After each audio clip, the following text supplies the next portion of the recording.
నమస్తే, welcome to ఇహా TV. ప్రపంచ దేశాలలో లైంగికత అనేది భిన్నమైన అర్థాలను, భిన్న అభిప్రాయాలను కలిగి ఉంది. అన్ని దేశాలలోనూ లైంగిక విషయాలను బహిరంగంగా మాట్లాడలేవు.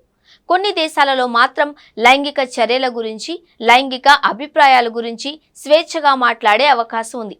ఆ దేశ సంస్కృతి, సాంప్రదాయాలను బట్టి ఇలాంటి అంశాలు ఆధారపడి ఉంటాయి. కొన్ని దేశాలు లైంగికతకు ఎక్కువ ప్రాధాన్యత ఇస్తాయి. మరికొన్ని దేశాలలో మాత్రం దాని గురించి మాట్లాడడమే పాపంలా భావిస్తారు. కేవలం అది 4 గోడల మధ్య జరిగే ఒక ప్రక్రియగానే చూస్తారు. డ్యూరెక్స్ సర్వే, గ్లోబల్ ప్రామిస్క్యూటీ ఇండెక్స్ లాంటి అధ్యయనాలు చెబుతున్న ప్రకారం ప్రపంచ దేశాలు లైంగిక విషయాలలో ఎలాంటి అభిప్రాయాలను కలిగి ఉన్నాయో తెలుసుకుందాం. కొన్ని దేశాలు లైంగిక స్వేచ్ఛను అధికంగా కలిగి ఉన్నాయి. అది వారి సంస్కృతిలో భాగం. దాని గురించి వారు బహిరంగంగా మాట్లాడగలరు, తమ అభిప్రాయాన్ని చెప్పగలరు.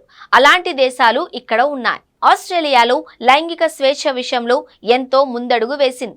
అధ్యయనాలు చెబుతున్న ప్రకారం ఇక్కడ ప్రజలు ఒక్కొక్కరు సగటున 13 మందితో లైంగిక సంబంధాలను పెట్టుకుంటారు. 80% కంటే ఎక్కువ మంది ప్రజలు వివాహానికి ముందే లైంగిక కార్యకలాపాలకు ఓకే చెబుతారు. వారిది చాలా ఓపెన్ మైండ్.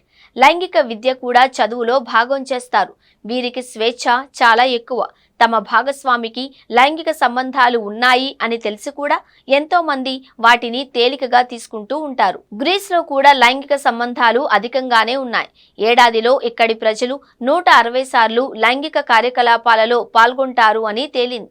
ప్రపంచంలోనే ఈ దేశం ఈ విషయంలో మొదటి స్థానంలో ఉంది. గ్రీస్లో అందమైన ద్వీపాలు, రొమాంటిక్ వాతావరణం ఉంటుంది. దానివల్ల ఇలా ఎక్కువ మంది సన్నిహితంగా ఉండేందుకు ఇష్టత చూపిస్తారు అని కూడా చెప్పుకుంటారు.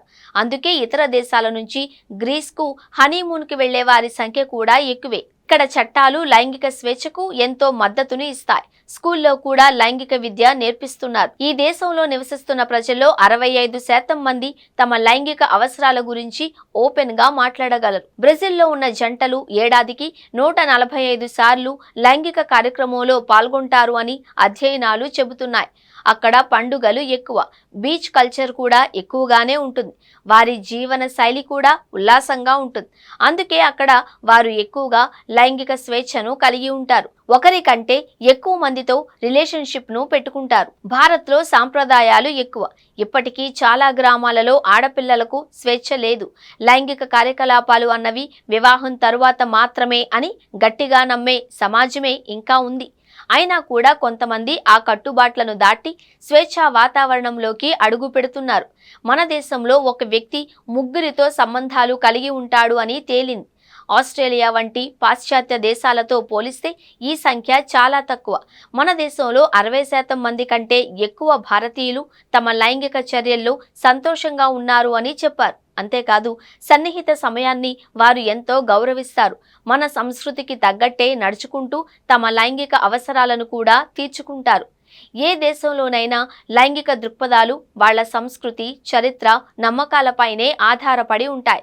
అందుకే ఆస్ట్రేలియా, నెదర్లాండ్స్ వంటి పాశ్చాత్య దేశాలలో లైంగికతకు పూర్తిగా స్వేచ్ఛ ఉంది. అలాగే చట్టాలలో కూడా దీనికి ప్రాముఖ్యతను ఇచ్చారు. విద్యలో కూడా లైంగిక ప్రక్రియకు ఎక్కువ ప్రాధాన్యత ఇచ్చే దేశాలలో ఆస్ట్రేలియాదే మొదటి స్థానం. ఆ తరువాత గ్రీస్, బ్రెజిల్ వంటివి ఉన్నాయి. దీని ప్రకారం ప్రపంచంలో ఒక్కో దేశం ఒక్కో రకమైన సంస్కృతిని కలిగి ఉంది. లైంగిక స్వేచ్ఛ పట్ల, లైంగిక కార్యక్రమాల పట్ల కూడా దృక్పథాలు వేరువేరుగా ఉన్నాయి.